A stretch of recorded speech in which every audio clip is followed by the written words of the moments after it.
So, good sir, in the words of the number one contender, what do you want to talk Love it. Love it how you got into that. Well, what I've been itching and because I was having this debate. I was having this debate and you probably heard this debate multiple times the different errors and stuff like that. If you could take, and this goes for your sport as well, my friend, if you could take any team, any player in their prime, if you even want to go that far, throw them from back then and toss them into this era. Do you think they would fare good? Do you think they would all of a sudden become a superstar? Um, do you believe that they could adapt perfectly for this the way how the NBA is played now? The NBA, the NHL. about? Okay. Since I'm you not said going to that, say baseball because baseball, I like how it is because it's not like you have yeah, to yeah, wait baseball is different. Yeah. too long and stuff like that. They shortened it. I like how baseball is. I'm specifically talking about the now. All right. So I'll start with basketball, and you know who I'm going to pick. I have to Yeah. pick him. MJ. Okay. Actually, I'm Eh, not gonna lie. I thought you were gonna say Dennis Rodman. no, no, no, no, no. I'm gonna say MJ. Bring him into today, and I'm gonna take this, and I'm gonna agree with 100% what Allen Iverson said. He averages 60 points a game, or he could if he wanted to, but he averages 40 plus a game easily, easily in today's game with how much they call the fouls and everything else. And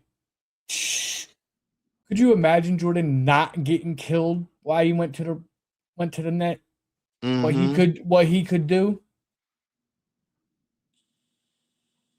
Because as much as I hate to say, even look what he did with the Wizards towards like when he came out of retirement for the second time and played there when the fouls were down from when he played with the Bulls, and that's why he was still able to put up the numbers because he wasn't getting bashed around because they couldn't do it like they used to.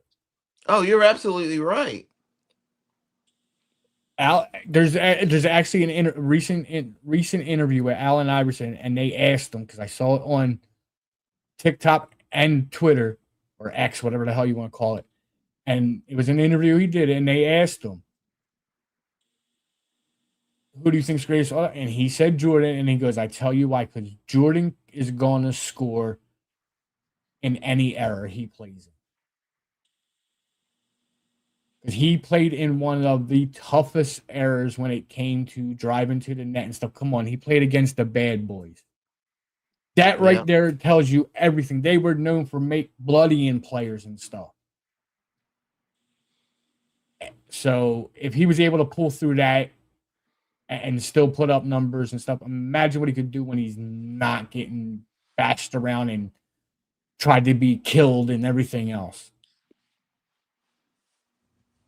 Dennis Rodman, I, I don't think, as much as I love Dennis Rodman, I still think he'd be a good rebounder, but he wouldn't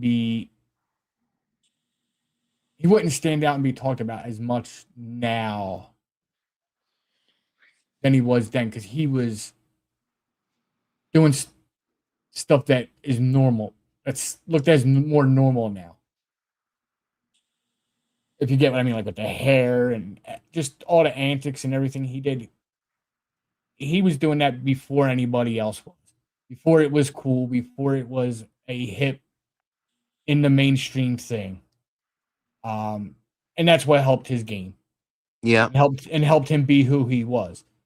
And I take nothing away from, like I said, he's one of my favorite players. I just he would still be a dominant rebounder because he was just that damn good with that. But the other stuff, I think he wouldn't have that to his advantage. The mind games wouldn't be there as much to help him with some of his defensive stuff. Not even because a lot of his defensive stuff was mind stuff. Mm-hmm. He got you out of your game by messing with your head. And these players nowadays, some of the stuff he would do. Now, don't get me wrong, he would find whatever would work nowadays too. He'd figure it out. But I'm just going by Dennis Rodman that we watched play. And then if you go to hockey, oh, man. He's like, ah, man.